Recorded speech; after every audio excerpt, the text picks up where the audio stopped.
बड़ा सवाल यह है, मैं आपसे पूछूंगी, किशोर जी आपके पास आ रही हूं, प्रधानमंत्री ने क्या अब लंबी लकीर खींच दी है?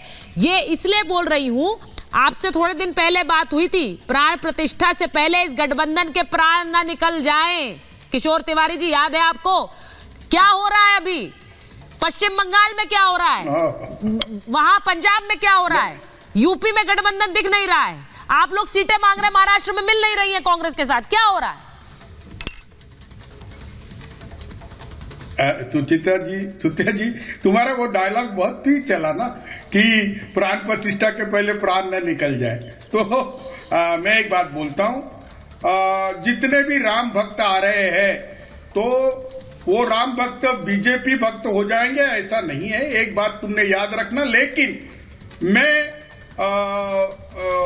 जिस प्रकार से आपने भी देखा, लेकिन मैं पूरे भारत में मेरे को जितना भी रिपोर्टिंग हुआ तो मैंने भी देखा कि राम लहर तो थी और राम लला के आने का अभूतपूर्व स्वागत हुआ।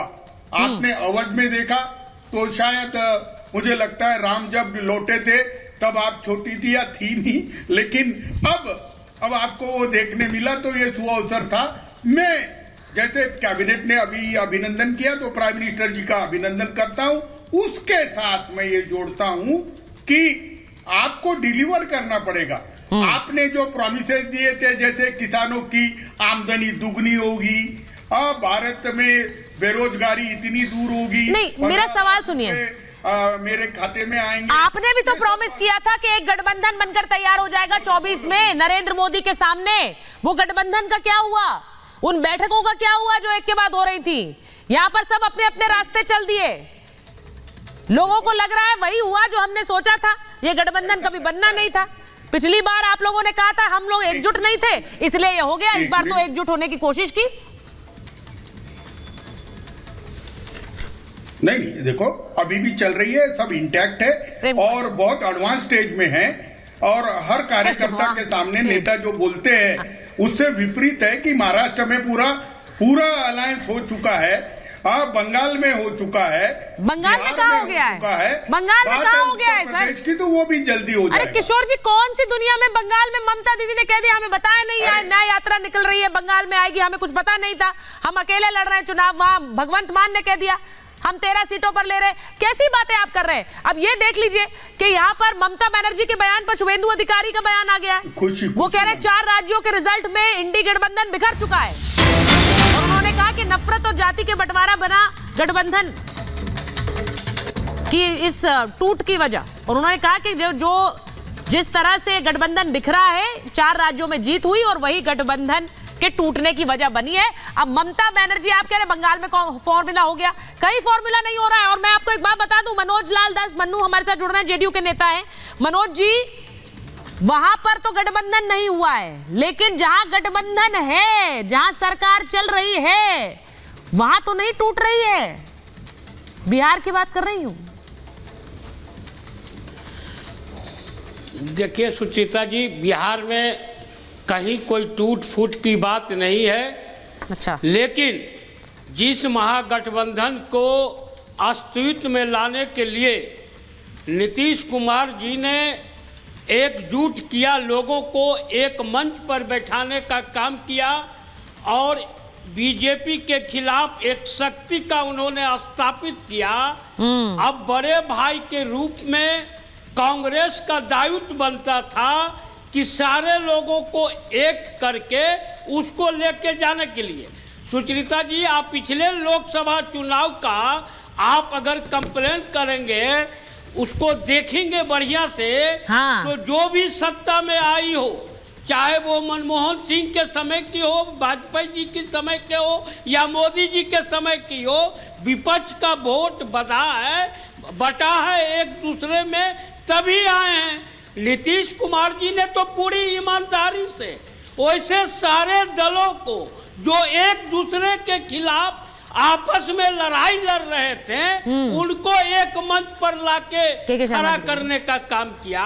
अब तो कांग्रेस की जिम्मेदारी बनती है और हम भी इसका, हमारी पार्टी ने भी शुरू से कहा, नीतीश कुमार जी ने भी शुरू से कहा कि सीट शेयरिंग का मामला समाप्त हो जाना चाहिए था। नहीं, सुनिए मनोज जी आज उन्होंने एक और बात कही जो शायद आपने सुनी नहीं या फिर सुनकर आप उस पर गौर नहीं करना चाह रहे हैं। उन्होंने ये कहा कि परिवारवाद के खिलाफ हम लोग लंबी लड़ाई लड़ते आए। अब परिवारवाद वाली पार्टी बिहार में कौन सी है, किसकी बात कर रहे हैं वो? मैं आपसे पूछ रही हूं। आज के दिन जब वो कर्पूरी ठाकुर के लिए को भारत रत्न दिए जाने पर नरेंद्र मोदी की प्रशंसा कर रहे हैं उनकी सरकार की, और परिवारवाद पर हमला बोल रहे हैं, तो किस पर हमला बोल रहे हैं जरा बताइए। परिवारवाद पर उन्होंने हमला किया तो सभी पर हमला किया, जो अपने सभी पर किया मतलब को लेकर आते हैं। तो कौन लेकर आया बिहार में, वही तो पूछ रही हूँ। परिवारवाद पर बहुत दर्द होता है। चिराग नहीं, वही तो मैं कह रहा हूँ। अच्छा, चिराग पासवान के बारे में उन्होंने बोला, उन्होंने आरजेडी के बारे में नहीं बोला है। अच्छा, चिराग पासवान के बारे में उन्होंने बोला है। राम मांझी पर क्यों नहीं दर्द होता है? राजनाथ सिंह के बेटा आ गए तो बहुत अच्छा। सर मैं तो मान रही हूँ, ठीक है, आप सही कह रहे हैं, लेकिन इसको अलग कैसे करेंगे जरा हर्षवर्धन जी बताइए, इसको अलग कैसे करेंगे? वो हमला कर रहे हैं चिराग पासवान पर, वो हमला कर रहे हैं जीतन राम मांझी पर, वो हमला लालू यादव पर नहीं कर रहे हैं। देखिए सुचेता जी, सबसे पहले तो कर रहे हैं, सभी पर कर रहे हैं, वो कह रहे हैं सभी पर कर रहे हैं, मतलब हमला लालू पर भी है, लालू यादव जी पर भी है। एक मिनट हर्षवर्धन जी। सुचेता जी देखिए, अयोध्या लगातार थोड़ा गले पर असर डाला है। मैं समझ रही हूँ। वहाँ हम लोग खुले में शो कर रहे थे, तो अगर कोई बोलेगा बीच में तो मैं नहीं बोल पाऊंगा। नहीं बोलिए। देखिए सबसे पहले तो मनोज काका जी ने जो कहा, काका जी की आवाज से तो आवाज मिलाना बड़ा मुश्किल है, तो उनसे तो मैं दरख्वास्त ही करूंगी कि थोड़ा आपको सुन लें फिर जवाब दें। उनको जवाब मैं नहीं दे रहा हूँ, उनको सिर्फ ये कह रहा हूँ गांधी जी का वो भजन था, लेकिन मूल भजन भी है।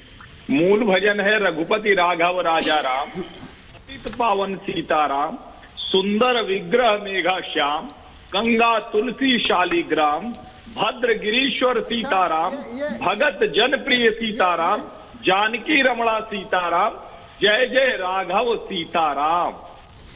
मूल भजन तो कभी कभी इसको भी भजिए, अच्छा लगेगा मनोज भाई, एकदम पक्का मानिए। अब जो मूल बात है, आ रही हूँ मनोज जी, आ रही हूँ आपके पास ही आऊंगी इसके बाद। हाँ ठीक है। नीतीश कुमार जी ने कहा है, नीतीश जी ने जो कहा वो सचमुच सभी परिवारवादी पार्टियों पर हमला है।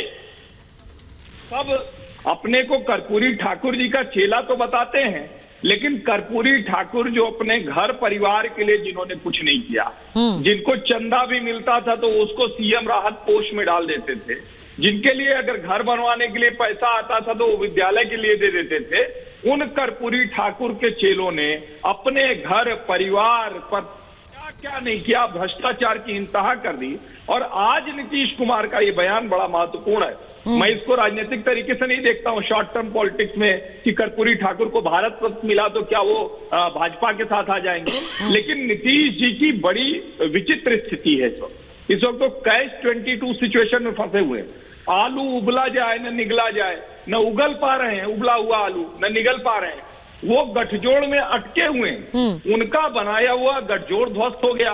वो धुरी थे, अब वो धुरी ही नहीं रहेगी तो भला गठजोड़ कैसे चलेगा? इसको इस तरह से देखा जाना चाहिए। और उनको बहुत अच्छे से पता है, लोग रामविलास जी को मौसम विज्ञानी कहते थे, लेकिन नीतीश जी से बड़ा मौसम विज्ञानी भला कौन होगा कि हर वक्त मुख्यमंत्री वही। और मुझे तो लग रहा है जो राम का वातावरण है, जो मौसम है, वो उनको अच्छे से समझ में आ रहा है।